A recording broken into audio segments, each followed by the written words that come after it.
Alors, tu peux me dire quel regard aujourd'hui tu portes sur la situation des Noirs en France aujourd'hui? Franchement, concernant les Noirs en France, je ne pourrais pas dire qu'on a progressé.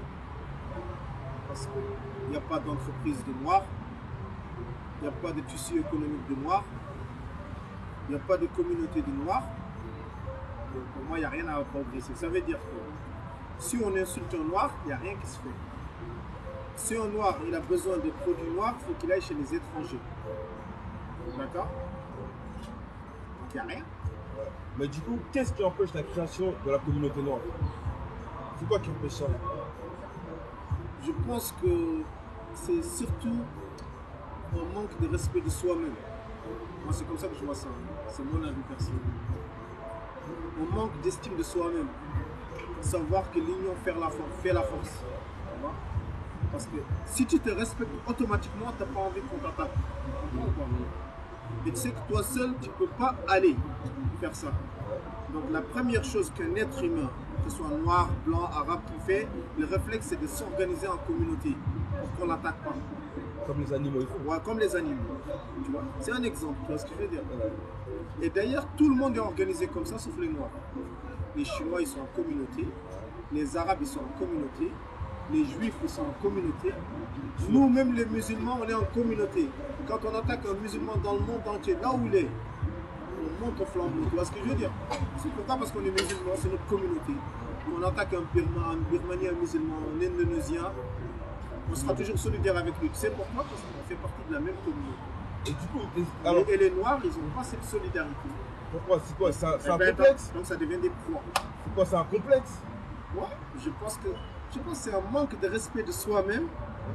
Tu sais, quand tu ne sais pas qui tu es, donc tu ne te donnes pas de valeur. Donc tu laisses à tout le monde te piétiner, te marcher dessus, parce que tu estimes que tu n'as pas de valeur. Peut-être que ça vient de l'esclavage, peut-être que ça vient de la colonisation, peut-être que ça vient même du manque de connaître son histoire. Aujourd'hui, comment on peut faire pour lutter contre ça, contre le manque d'estime de soi aujourd'hui? Avant tout, d'abord, il faut rétablir l'histoire des Noirs.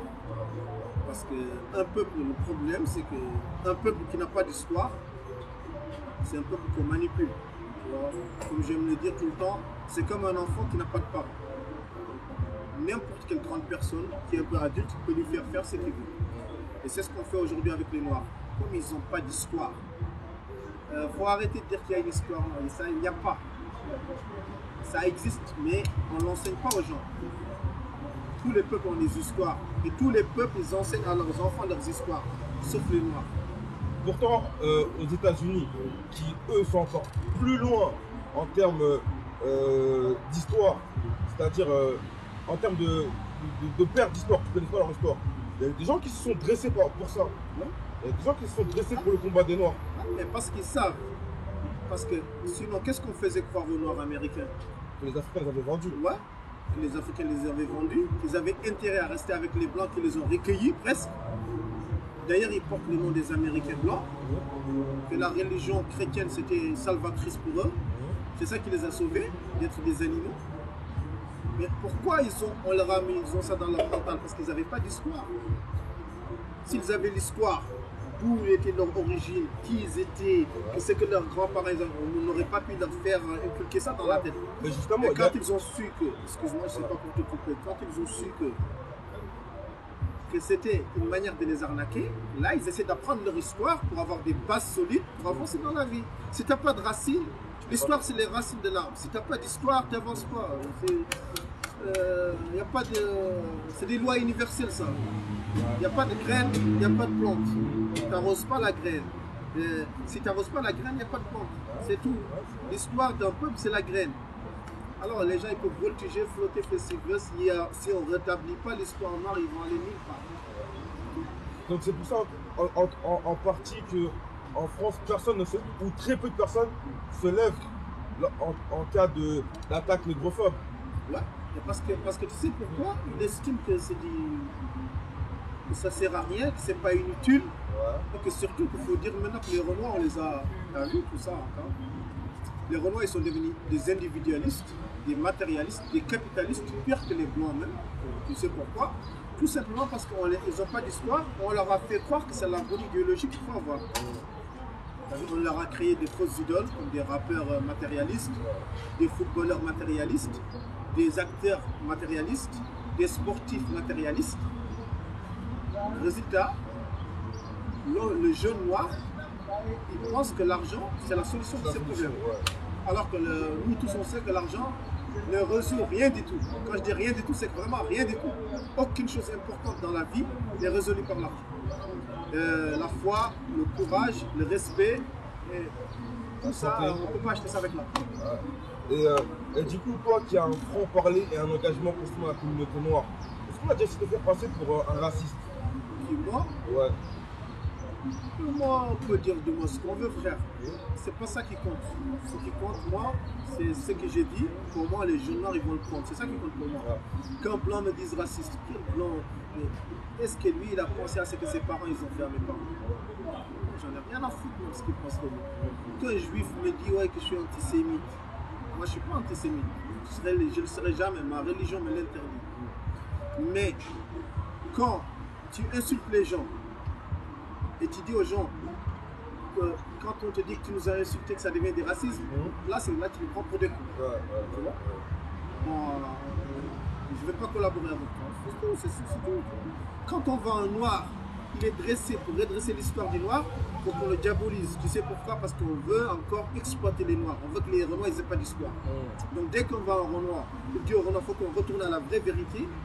On le diabolise, on le fait passer pour un vendu, ou on le fait passer pour un parano, un extrémiste, tu vois ce que je veux dire? Comme ça, vas-y, c'est un mec, c'est un pestiféré. Tout ça pour que les Renois, ils n'ont pas de fierté, comme ça on les manipule. Si. C'est donc une nécessité pour les Renois de s'organiser en communauté. Man, comme je te dis, s'il n'y a pas de racine, il n'y a pas de peuple.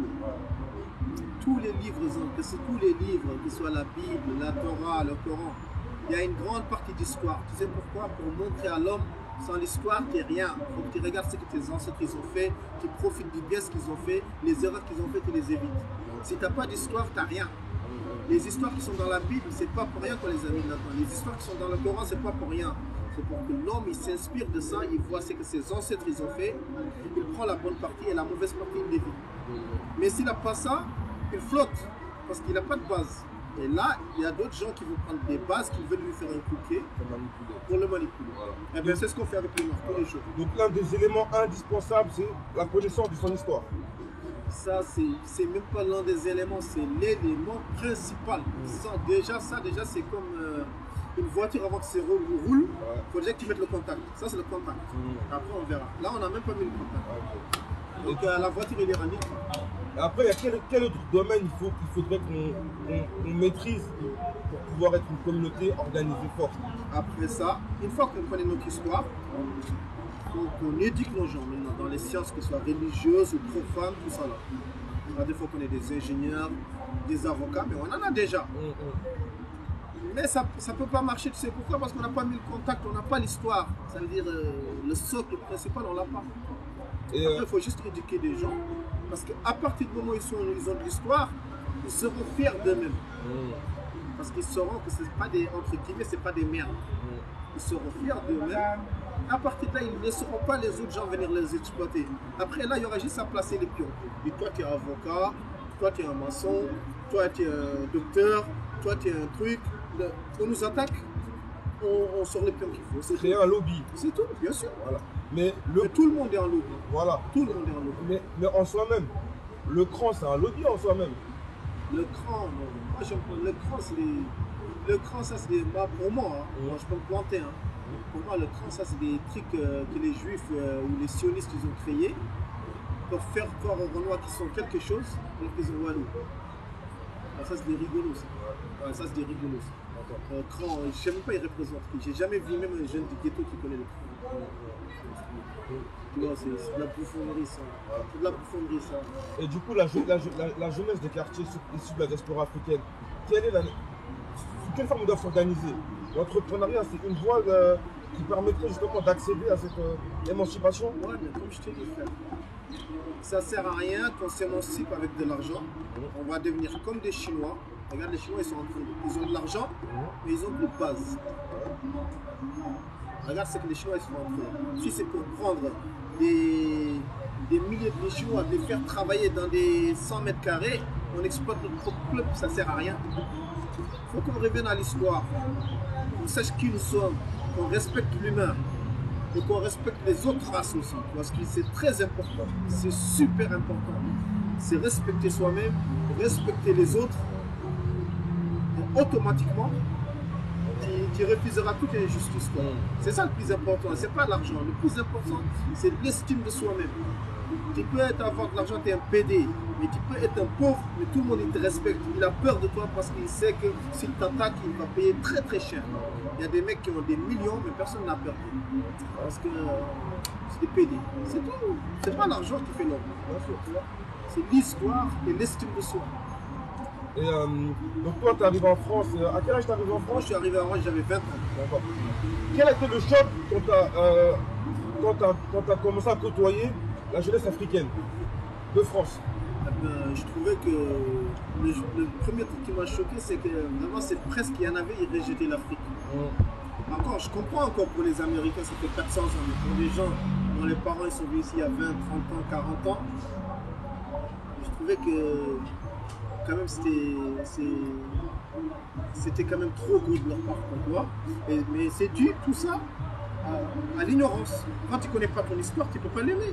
Comment tu peux aimer quelque chose que tu ne connais pas? Les gens ici ils pensent à l'Afrique comme de l'exotisme. Parce que tu vois, là ça se dit beaucoup moins, mais avant, par exemple, le terme blédard, c'était un truc très péjoratif. Et toi, tu as été un des premiers à l'assumer sans problème. Bien sûr, mais nous, on a des gars du bled. On a les meilleures meufs des Panama. Maintenant, c'est fini. Si c'est la revanche des bleus, moi, je suis content, je suis fier d'avoir rendu les gens des foyers fiers, les gens, les sans-papiers fiers. C'est mes frérots. Comme les mecs des cités aussi, c'est mes frérots. J'ai plein de neveux à moi, ils sont nés ici. Plein de cousins à moi, ils sont nés ici. C'est mes frérots. Je ne fais même pas de différence pour te dire entre eux. Tu vois ce que je veux dire? Je ne fais pas de différence entre un neveu à moi qui est né ici et un neveu à moi qui est né au bled. Tout ça, c'est ma famille, ça. Tu vois ce que je veux dire? C'est juste que mon neveu qui est né ici, il faut qu'il apprenne sur l'histoire. C'est tout. Et toi, tu as toujours été dans cette fibre-là, dans cette optique-là de fierté africaine, etc. Ou c'est quelque chose que tu as développé? Non, c'est parce que mes parents m'ont élevé comme ça. Mes parents m'ont toujours élevé. Écoute, tu viens pas de n'importe qui, tu n'es pas n'importe qui. Tes grands-parents, ils ont réalisé de grandes choses. Il faut que tu sois digne. Ouais. Digne, mes parents m'ont toujours élevé comme ça. Voilà. Et c'est pas l'argent qui m'a élevé. Voilà. Et du coup, cet héritage africain, on a l'impression que dans la diaspora, il se perd. C'est-à-dire que les Africains ne parlent plus leur langue, ont honte de leur culture, ont honte de donner des prénoms africains à leurs enfants. Comment tu les... c'est quoi ce phénomène? Tout ça, comme je dis, tu ne peux pas aimer quelque chose que tu ne connais pas faire. Comment le combattre maintenant ça en apprenant ton histoire, si on valorisait ce que nos ancêtres ils ont fait, les gens, tu vas dans le ghetto, il y a un mec qui s'appelle je suis Scarface. Pourquoi? Parce qu'il aime Scarface, il aime ce que ça représente. Mais il ne peut pas dire je suis Soundiata parce qu'il ne sait pas ce que Soundiata il a fait. Tu comprends ou pas? Pour qu'un rappeur il s'appelle Soundiata, il faut qu'il sache ce que Soundiata il a fait, il trouve que c'est grand. Tu vois, le mec il dit ouais moi je suis Escobar parce qu'il aime Escobar. On lui a appris qu'il est Escobar. Mais si tu ne sais pas ce que tes ancêtres ils ont fait, tu ne peux pas prendre leur nom. C'est normal et surtout en plus, non seulement tu ne sais pas et en plus tes ennemis ils te les font passer pour des bidons, des nazes quoi. Donc tu les détestes de fond. Et quel rapport entretiens-tu avec l'Afrique et sa culture en général? Ça veut dire quoi, les autres pays? Non, l'Afrique ou le Sénégal en particulier parce que... Non, mais attends, moi déjà mon père il est mauritanien, ma mère elle est sénégalaise, moi je suis d'origine Peul, moi je suis Alpulaar 100%, ça veut dire tout mon sang c'est Peul moi. Tu vois ce que je veux dire? Mais ça ne m'empêche pas, je me marie avec des Maliennes, je me marie avec des Sénégalais, pas de problème, tu vois ce que je veux dire? Si la femme elle me plaît, moi je la marie, pas de problème. Et donc du coup chez toi, même chez toi, tu vis à l'heure africaine, etc. C'est vrai, moi je suis frérot, moi je suis un négro à vie. je suis pas un blanc, je suis pas un juif, je respecte tous ces gens-là, mais je suis un négro à vie, je suis un alpulaar, un peul à vie, un sénégalais à vie, un africain à vie. Il n'y a même pas lieu de débattre là-dessus. C'est un débat clos. Voilà. Et du coup, justement, tu parlais de femmes maliennes, de femmes sénégalaises, etc. Est-ce que tu penses que les hommes noirs ont une responsabilité vis-à-vis du traitement que la femme noire a en France? Oui, j'ai pas compris. Est-ce que les hommes noirs ont une responsabilité vis-à-vis du traitement qu'on réserve aux femmes noires en France? C'est-à-dire, tu vois, on a pris un prénom, Fatou, pour en faire une insulte. On va pas en faire une insulte. Parce qu'on n'aime pas nous, parce qu'on ne s'aime pas. Ouais. Mais tu sais ça, ce n'est qu'une réflexion. Parce que si tu crois que l'homme noir il s'aime lui-même, d'accord. L'homme noir, parce que si tu t'aimes pas toi-même, la femme noire n'est qu'une réflexion féminine de l'homme noir. Mais l'homme noir lui-même il ne s'aime pas. Donc forcément il ne peut pas aimer la femme noire. Hein. Donc il y a des Fatou, des Niafou, il y en a ils disent elles puent, il y en a ils disent elles sont des crasseuses, il y en a ils parlent de leurs cheveux, tu vois ce que je veux dire. Mais les femmes aussi elles doivent faire un effort. Mais comment tu veux défendre quelqu'un qui ne fait pas d'effort? Faut que tu fasses un effort, ma sœur, savoir que ces faux cheveux-là, c'est fait pour montrer que tes cheveux naturels, ils sont pas beaux. Les gens qui l'ont créé, c'est pour te dire, regarde, t'as une tare dès le début, pour abandonner ça. Mais si les hommes n'aiment pas les cheveux naturels des femmes, c'est normal que les femmes continuent de mettre des faux cheveux. Pourquoi ils n'aiment pas? Parce qu'ils n'ont pas d'histoire. On leur a montré à la télé que la femme idéale, c'est la femme avec des longs cheveux, les blondes ou les cheveux, je sais pas quoi. Ouais. Donc, l'homme noir, il a gobé ce qu'on lui a donné à la télé et il a reflété ça dans la vie réelle. Mais ce qu'il ne sait pas, c'est que ce qu'on lui a donné à la télé, c'est pour qu'il se déteste lui-même et qu'on l'exploite. C'est tout. Tu vois? Mais s'il connaissait les vraies femmes noires, il va voir que la chevelure des femmes noires crepue, elle est 10 000 fois plus appréciée que les autres. En tout cas, pour moi, c'est le cas. Faut apprendre à s'aimer. Ouais. Et juste pour en revenir vite fait sur ce qui s'est passé au mois de janvier des attentats, qu'est-ce que tu as pensé de la présence des dirigeants africains en France? Franchement, moi je trouve que c'est une trahison, surtout les dirigeants musulmans. Encore les autres dirigeants, je ne sais pas, genre, je parle du président malien, du président sénégalais. Alors ça, c'est une trahison de l'islam, parce qu'on ne peut pas aller manifester avec des gens qui manifestent pour qu'on insulte le prophète Mohammed sallallahu alayhi wa sallam. C'est complètement une trahison de l'islam. Tu vois ce que je veux dire? Ces dirigeants-là qui prétendent être des présidents des pays musulmans, entre guillemets, hein, que sont le Sénégal et le Mali, ils ont trahi la population. Tu vois ce que je veux dire? Maintenant, je ne veux pas dire les Français lui-même que l'athée ou qui est attaché à la liberté d'expression, c'est son droit de manifester. Tu vois ce que je veux dire? Mais moi, en tant que musulman, tu ne verras jamais dans une manifestation où on insulte le prophète sallallahu alayhi wa sallam. Tu comprends ou pas? Maintenant, est-ce que tu es déjà, je suis d'accord? Non. Jamais de la vie, toi. Est-ce que je suis pour la liberté d'expression? Vas-y. Tu sais, les insultes, ça ne va pas commencer maintenant. Avec le prophète sallallahu alayhi wa sallam, ça ne va pas commencer maintenant. Et ça ne va pas terminer maintenant. Parler, mais on ne peut pas éteindre le soleil. Mais comment ça se fait que les dirigeants africains arrivent à faire preuve de solidarité avec le monde entier sur cette africain? Là, récemment, Macky Sall, président du Sénégal, a envoyé des troupes en renfort au Yémen. Alors qu'avant le Yémen, il y a le Nigeria qui souffre de Boko Haram, il y a le Kenya qui fait face au Sheba, et personne ne se sent concerné de ce qui se passe en Afrique. Mais parce qu'il n'y a pas d'argent. Il a envoyé au Yémen, parce que l'Arabie Saoudite va financer ce qu'on appelle le plan Sénégal émergent. C'est tout.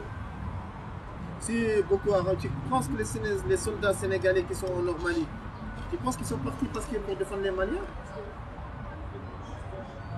Ils sont partis dans un genre contingent de l'ONU, ils ont pompiers, c'est tout. C'est tout, mon ami. L'intérêt toujours. C'est l'argent. Tu penses qu'un Sénégalais il va quitter le Sénégal jusqu'à l'Arabie Saoudite pour les côtés de l'Arabie Saoudite? Les gens ils ont été payés. Et en plus de ça, l'Arabie Saoudite va financer une grande partie du compte. Je pense que c'est à hauteur de 2 milliards, 3 milliards de dollars. Pour faire des autoroutes, tout ça, les communications sénégalaises. C'est que de l'intérêt, quoi. C'est pas de la solidarité. Bien sûr, frère. Et donc, est-ce une nécessité? Faut pas être naïf quand même.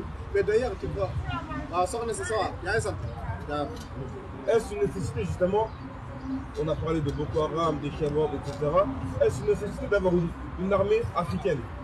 C'est une nécessité, mais est-ce que les Africains même, ils veulent? Quand Che Guevara il est venu au Zaïre, il est venu les aider. Ils l'ont presque trahi. Oui ou non? Ouais, bien sûr. Pourtant, le mec, il a quitté son pays, il n'avait rien à voir avec l'Afrique, juste parce que c'est des pauvres, ils l'ont trahi. Déjà, quand ils ne t'aiment pas, tu es un traître, tu es un vendu, c'est plus profond. C'est pas de faire, je te le jure, le jour où on aura vraiment l'histoire africaine, on aura l'estime de soi-même, tout ça va couler de source. Parce que c'est quoi? C'est ça que les fruits, les fruits de l'art. Mais tant que le socle, ça veut dire l'histoire africaine n'a pas été rétablie, la vérité, tu vois, qu'on valorise notre histoire, on peut faire des armées, des trucs comme ça, il y aura Walou. Tu vois. Pour redevenir nous-mêmes. C'est tout. C'est tout. Tu peux pas. On met la charie avant les bœufs. C'est ça comme ça on dit en français. On met la charie avant les bœufs. Ça marche pas. C'est ça le problème. Et du coup, quand on regarde l'Afrique, nos pays ont été baptisés par les colons. On porte le nom des colons. Pour ceux qui sont d'Afrique centrale, Afrique occidentale, etc. Pour ceux qui sont plus d'Afrique de l'Ouest, etc., c'est des colons à connotation musulmane. Non, c'est pas obligatoire.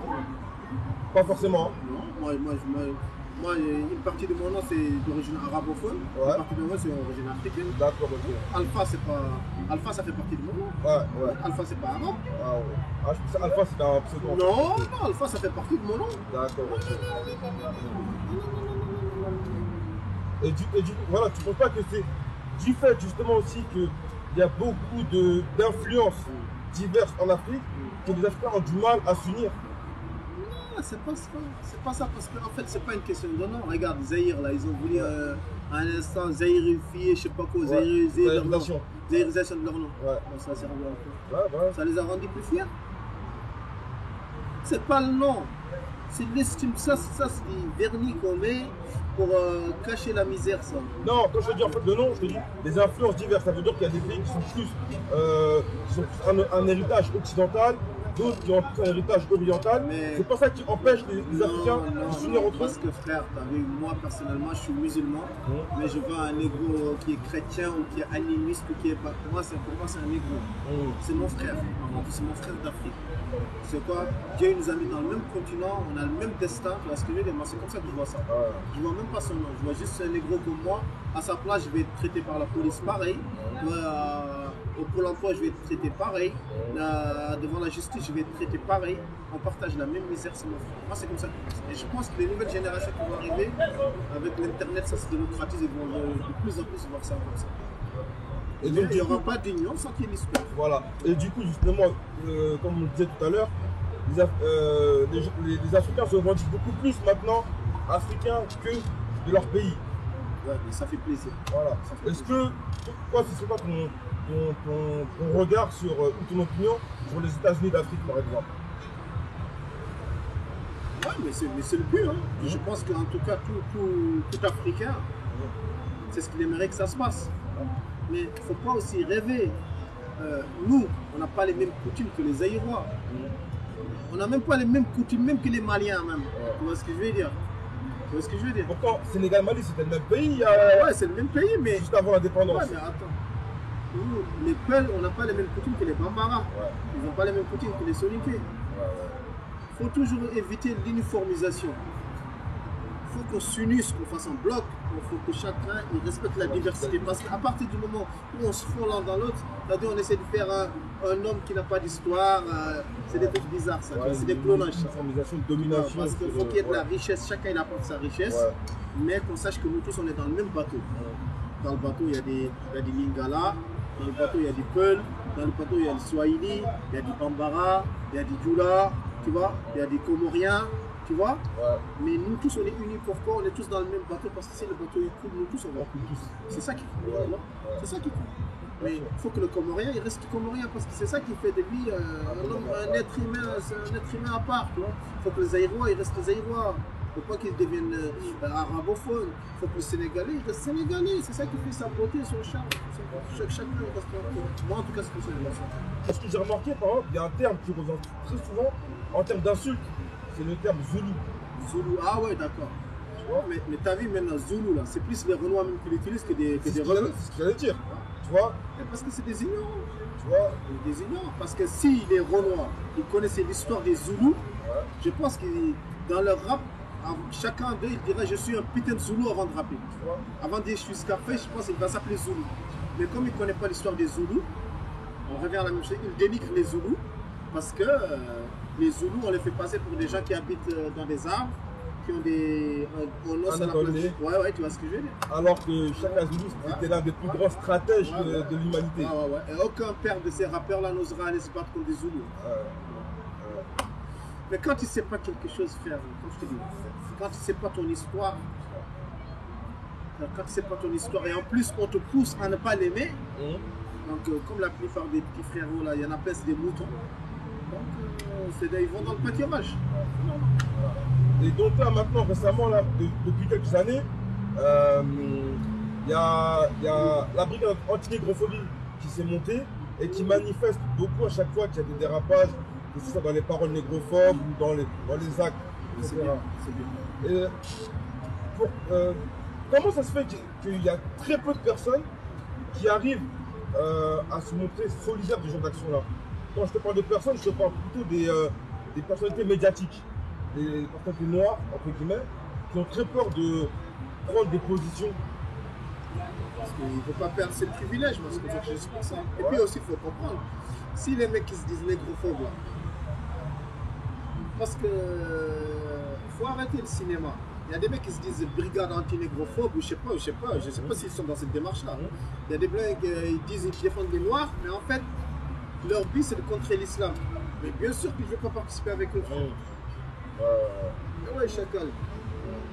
Ouais, frère, nous on est musulmans avant d'être de Renois. Faut que ce soit clair ça, tu vois ce que je veux dire. Nous, l'islam, on l'a choisi, c'est un contrat qu'on a signé avec Dieu. Renoir, c'est Dieu, il nous l'a fait comme ça. Il nous l'a imposé. L'islam, il nous a demandé le choix. Vous voulez ou pas? Il nous a dit si vous êtes là, vous acceptez ça. Mais ça ne contredit pas d'être noir. Ça veut dire automatiquement, c'est un vrai musulman qui est fier d'être noir. Tu ne peux pas être musulman et ne pas être fier d'être noir. Tu comprends quoi? Automatiquement. Là, parce que c'est ce que tu as donné. Donc, si tu insultes l'islam, c'est automatiquement qu'on ne vient pas avec toi. Là, Et puis, en plus, tu insultes l'islam, mais tu ne connais même pas un verset du Coran. Tu as pris tu es parti sur Internet, tu as pris deux trucs que des orientalistes, que des islamophobes ont voulu. Je me demande parfois si ces mecs-là, ils ne sont pas payés par des sionistes pour contrer l'islam de l'intérieur à partir de l'Afrique. C'est inconscient, sans le savoir. Tu vois ce que je veux dire? C'est quoi? Faut arrêter d'être manipulé, frère. Faut arrêter d'être manipulé, frère. Si tu as besoin de défendre l'Afrique, tu n'as pas besoin de contrer l'islam. Certes, les musulmans ont fait beaucoup de dérives. Et les premiers qui doivent le dénoncer, c'est les musulmans noirs. Tu vois ce que je veux dire? Il y a eu beaucoup d'esclavage dans l'islam. Il faut le dénoncer de la manière la plus claire possible. Tu vois ce que je veux dire? Mais c'est pas l'islam qui l'a fait. C'est pas des textes islamiques, ça. C'est la perfidie et la gourmandise de certains musulmans. Et regarde, je te donne un exemple. L'alcool, c'est complètement interdit en islam. Le vendre, même s'asseoir avec quelqu'un qui le boit, c'est complètement interdit, même si tu ne bois pas. Et tu vas dans toutes les épiceries rebeux, il y a de l'alcool. Parce que les mecs, ils sont gourmands. Tu vois? Donc, il faut séparer l'islam et ce que les musulmans ils font. Tu vois, et après, vas-y, arrête. Tu vois? Sois sérieux un peu, sois sérieux, sois cohérent dans ce que tu fais. T'inquiète pas, nous on est là pour la vérité. Nous, Dieu il nous a promis que l'islam c'est la vérité. Et viens, amène un texte islamique qui parle mal sur les noirs. Il n'y en a pas, frère. Dans ce cas, tu penses qu'on aurait signé ce contrat-là, non? Il faut arrêter les conneries quand même, tu vois. Faut rester sérieux, les gars. Restons sérieux, tu vois.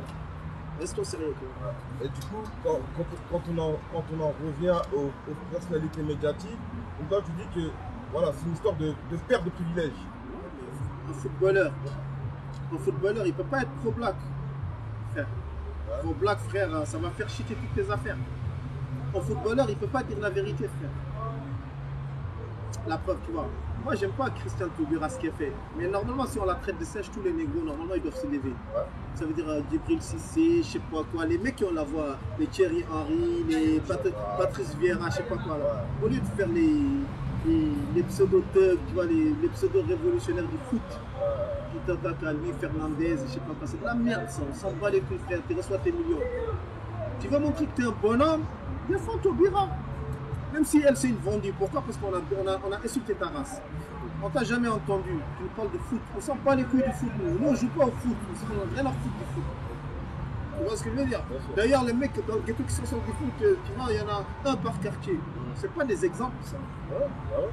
Pas des exemples. T'es pas un exemple de Patrice Vieira. Tu vois. Je sais pas. Je dis Patrice Vieira, Thierry Henry, Paul Pogba, je sais pas, tu vois. Moi, je regarde même pas le foot. Je regarde même pas un match de foot, tu vois, je les connais parce que les petits m'en parlent. Ouais. Si vous... Mais ils peuvent pas le faire, tu sais pourquoi? Parce que demain, les contrats ils sautent. Et justement, s'il y aurait une économie, entre guillemets, on aurait pu sponsoriser ce genre de personnes-là. Exactement. Et là, je n'aurais pas été dépendant des autres. Non, mais je pense même pas que s'ils disent ça, on va leur en vouloir. Hein. Ah oui? Mais tellement ils ont peur, tellement ils sont attachés aux petits millions. Ouais. C'est pour cela que moi je respecte Mohamed Ali, tu vois. Un gars comme Mohamed Ali, quand tu vois le mec, il a laissé sa ceinture pour faire plaisir à sa race, à sa religion, tu vois. Tous ses privilèges, il les a abandonnés, tu vois. Parce qu'il est prêt à partir en prison pour ses idées. Alors qu'il était au top, l'Everest, tu vois ce que je veux dire. Ça, c'est un homme. Ça, c'est un vrai négro. Mais les Patrice Evra, tout ça, c'est du bruit. C'est du Patrice Evra, je sais pas, toute la marmaille. C'est de la connerie. Vas-y, remballer le cinéma. Et d'ailleurs, même, tu vois, la majeure partie d'entre eux, ils sont mariés avec des rebeux ou des Françaises. Tu vois ce que je veux dire? Ouais, bien sûr. Oui. Vous faites même pas profiter de l'argent avec des sœurs, frère. Vas-y, il faut remballer, frère. Allez, rangez de côté, frère. Ouais. Et du coup, juste pour faire pour clôturer, pour parler un petit peu du rap, dans la musique, tu as été un des seuls artistes à s'adresser directement à sa communauté pour la relever. Tu vois, un de tes derniers projets, Racaille 4, le sous-titre c'était Ghetto CAC 40. Tu peux nous expliquer le concept de Ghetto CAC 40? Ouais, c'est toujours, tu vois, c'est pousser les jeunes du ghetto à l'entrepreneuriat, tu vois, ne pas être dépendant du système, ne pas être dépendant genre du pôle emploi, ne pas être dépendant, parce qu'il n'y a rien qui m'énerve. Tu vois, moi j'estime que les Blancs ils nous ont tellement donné d'ordre. Je ne conçois pas encore qu'en 2015 des Blancs ils viennent nous donner des ordres, frère. C'est pas que je leur en veux, hein. Mais ça me rappelle trop l'esclavage, frère. Parce que je veux dire, moi, t'as vu, je travaille pour moi-même. Parce que je veux dire, puis en France, frère, voilà les opportunités. Et tu prends ton camion, tu le mets même sur Blablacar, demain tu vas avoir des clients, sans que personne te donne des ordres. Tu fais des Paname Orléans, tu vas manger au moins 70-100 euros par jour. Entrepreneuriat. Entreprends, frère, entreprends. Ça se trouve, au bout de 2-3 mois, tu vas acheter des camions. Au bout de 2-3 mois, tu vas amener d'autres négros avec toi. C'est ça.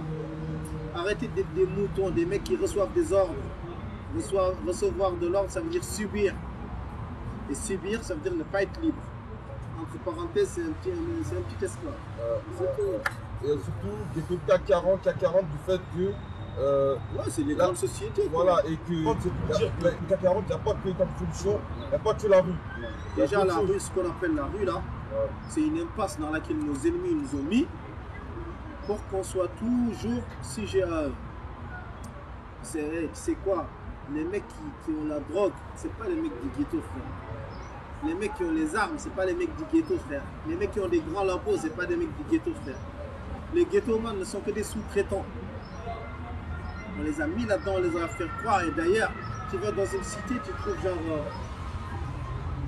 un mec, c'est le chef, tu trouves 40 mecs qui le vendent. Ils sont au SMIC, les petits. Hein. Maximum, ils ont 1500, 2000 euros. Tu comprends ou pas? C'est pas une réussite, ça. Il y a un mec tout seul, c'est toujours le même modèle qu'on fait, le même modèle capitaliste qu'on fait. On met toujours un gars en haut. Et ce gars-là, crois-moi, le soir, on collabore avec les flics. Hein. tous les grands dealers, 80% ils collaborent avec les flics. Hein. Ils font semblant que c'est pas des balances, mais crois-moi, c'est de la balançage officiel. Tu vois ce que je veux dire? Ouais, tu vois ce que je veux dire? Donc il faut arrêter le cinéma. La rue, c'est une impasse dans laquelle le gouvernement il veut mettre les négros pour qu'ils évoluent pas. Tout négro qui réfléchit un minimum, tu vois ce que je veux dire, doit tout faire pour quitter la rue. Quitter la rue ne veut pas dire dénigrer la rue. Quitter la putain de rue. C'est tout. Tu vois? Parce que si la rue c'était bon, pourquoi les blancs ils mettent pas leurs enfants là-bas? Pourquoi les juifs ils mettent pas leurs enfants là-bas? Pourquoi les arabes ils font tout maintenant pour sortir leurs enfants de là-bas? Parce qu'ils ont compris. D'accord? Vas-y, c'est cool. Si la rue c'était aussi bon que ça, vas-y, il faut arrêter le Une dernière chose à rajouter, quelque chose qu'on n'a pas abordé, que tu aimeras parler? Je vais juste dire, vas-y, hein, un peuple sans histoire, c'est comme un arbre sans racines. C'est la maladie. Ça va, merci. Ouais, c'est tout. Un peuple sans histoire, c'est comme un arbre qui n'a pas de racines. Il faut revenir à l'histoire, il faut revenir vraiment à nos racines, savoir qui nous sommes pour aller explorer le futur. Et Inch'Allah, t'as vu, moi je ne suis pas pessimiste, je suis super optimiste, tu vois. De jour en jour, il y a des portes qui s'ouvrent, de jour en jour, on découvre de nouvelles sciences, de jour en jour, on découvre des petites brides de l'histoire de l'Afrique. Et un jour, il faudra qu'on regroupe tout ça, qu'on tamise, qu'on ne vive pas dans des légendes, ouais, genre l'Égypte, tout ça, tu vois, qu'on vive dans des trucs concrets, et puis qu'on avance, quoi, c'est tout. Et surtout, qu'on respecte les autres. Ouais, je ne veux pas qu'on me voit comme un gars qui dénigre les autres. Surtout, qu'on respecte les autres, qu'on prend de ce qu'il y a de meilleur, qu'on ramène chez nous pour se développer et qu'on se respecte. D'accord, je te remercie. Je te remercie beaucoup. C'est moi, je te remercie. À bientôt. Vas-y, à pas de problème.